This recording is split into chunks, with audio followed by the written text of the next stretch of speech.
Veg kurma வீட்டிலே சிம்பிளாக வந்து டேஸ்டியான வெஜ் குருமா எப்படி செய்யறது பார்க்கலாம். இதுக்கு தேவையான பொருள் வந்து பார்த்திங்கன்னா, நான் கேப்சிகம் எடுத்திருக்கேன், கேரட், பூண்டு, பச்சை மிளகாய், 2 வெங்காயம், 2 தக்காளி. நீங்கள் யூஸ்வலாக குருமாக்கு ஊற்றுறது இஞ்சி, சீரகம், சோம்பு அண்ட் தென் இந்த ஸ்பெஷல் மசாலா எடுத்திருக்கேன். இது எப்படி செய்யறது வாங்க பார்க்கலாம் வீடியோக்குள்ளே.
மசாலா நல்லா நம்ம அரைச்சி எடுத்துகிட்டு வந்துடுவோம். ஓகே, இந்த மசாலாவும் தயார். இது கூட வந்து பார்த்திங்கன்னா நம்ம தாளிக்கிறதுக்கு சோம்பு, அன்னாச்சிப்பூ, அண்ட் தென் பிரியாணி இலை, பட்டை, கிராம்பு இதெல்லாம் போட்டு நம்ம நார்மலாக தாளிக்கிற மாதிரி குருமா தாளிக்கிற மாதிரி தாளிச்சிட்டு அண்ட் தென் ஒரு line by line step by ஸ்டெப்பாக ஒரு பொருளையும் நம்ம சேர்க்கணும். ஓகே, இதில் வந்து பார்த்திங்கன்னா முக்கியமானது, நான் சோம்பையும் உடச்சக்கல்லையும் ஒரே ஒரு ஸ்பூன் எடுத்துகிட்டு நல்லா அரைச்சிட்டு அதை வந்து நல்லா காயெல்லாம் வெந்தக்கப்புறம் நான் சேர்க்குறேன். கடைசியாக கொதிக்கும் போது ஃபைனலாக வெறும் தேங்காய் மட்டும் நல்லா பேஸ்ட்டாக அரைச்சி நான் சேர்க்குறேன். ஓகே, வாங்க வீடியோக்குள்ளே பார்க்கலாம். ஃபுல்லாக வீடியோ பாருங்கள், கண்டிப்பாக உங்களுக்கும் பிடிக்கும்.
இது நல்லா கொதிச்சு வருது.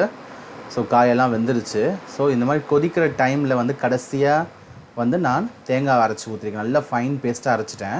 2 தேங்காய் பத்து தான் எடுத்திருக்கேன். ஓகே, எப்போவுமே இந்த மாதிரி நீங்கள் தேங்காயில் செய்கிறீங்கன்னா கடைசியாக வந்து இது பண்ணுங்கள். ஸோ அது டேஸ்ட் வந்து நல்லாயிருக்கும். ஓகே, இறக்கும் போது நீங்கள் என்ன பண்ணுங்கள், கொஞ்சமாக தேங்காய் எண்ணெய் விட்டுட்டு ஆஃப் பண்ணிடணும். தேங்காய் எண்ணெய் போட்டுட்டு கொதிக்கக்கூடாது. ஸோ ஒரே ஒரு ஸ்பூன் இல்லை 2 ஸ்பூன் தேங்காய் எண்ணெய் விட்டு நீங்கள் ஆஃப் பண்ணிடணும். ஓகே, இது கூட வந்து பார்த்திங்கன்னா நீங்கள் நைட்டு வரைக்கும் இந்த குருமா வச்சுருக்கணும் அப்படின்னு நினச்சிங்கன்னா சில வீட்டில் வந்து நைட்டு யூஸ் பண்ணிக்கலாம். ஓகே, ஸோ அந்த மாதிரி டைமில் வந்து ஒரே ஒரு நெல்லிக்காய் புளி மட்டும் அரைச்சிக்கோங்க. இதோட அரைச்சிட்டு நல்லா பேஸ்ட் மாதிரி பண்ணிக்கோங்க. ஸோ தட் உங்களுக்கு வந்து நைட்டு வரைக்கும் தாங்கும், கெட்டு போகாமல் இருக்கும்.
சுவையான வெஜ் குருமா தயார். இதுக்கு நீங்கள் உருளைக்கிழங்கு, பட்டாணி எது வேணால் சேர்த்துக்கலாம். ஓகே, நீங்களும் ட்ரை பண்ணி பாருங்கள், கண்டிப்பாக பிடிக்கும். இறக்கும் போது வந்து கொத்தமல்லி கருவேப்பிலை போட்டு இறக்கிறேன். ஸோ தட் அந்த பச்சை ஸ்மெல் நல்லாயிருக்கும். இந்த வீடியோ பிடிச்சிருந்தால் லைக் பண்ணுங்கள், கமெண்ட் பண்ணுங்கள், சப்ஸ்கிரைப் பண்ணுங்கள். தேங்க்ஸ் ஃபார் வாட்சிங்.